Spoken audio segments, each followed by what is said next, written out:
দিনগুলি বড় হাসি মাখা ছিল সে ছোট্টবেলায়। বাবার সঙ্গে আমরা দুভাইয়ে যেতাম রথের মেলায়। চৌধুরীদের বাড়ির লাগোয়া মাঠেতে বসতো মেলা। কত কিছু ছিল, কথা বলা পাখি, রিং ট্রাপিজের খেলা। মাস্টার যোগু দুটো হাতই কাটা, পা দিয়ে করতো রান্না। একবার তার কাটা হাত দেখে আমাদের সে কি কান্না।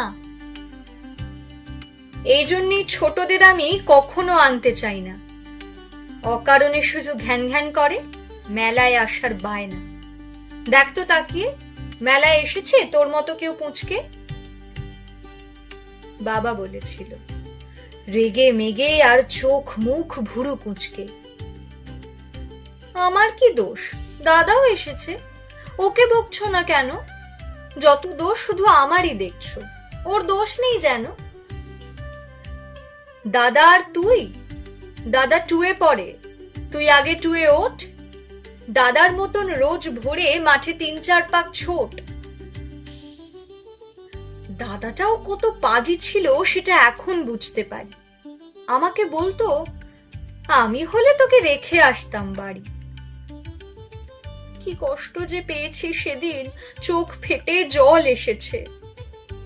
আর দাদা এত হিংসুটে, শুধু দাঁড়িয়ে হেসেছে।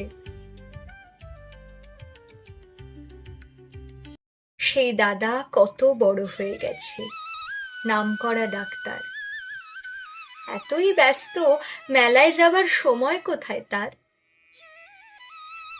আজ বাবা নেই, ছবিখানা তার ফ্রেমে বাঁধা পড়ে আছে। 2 বছর হলো মাও ফাঁকি দিয়ে গিয়েছে বাবার কাছে। আজও মাঝে মাঝে আষাঢ় শেষের বর্ষা মুখর বেলায় ওই পথে গেলে মনে হয় ছুটে যাই সে রথের মেলায়।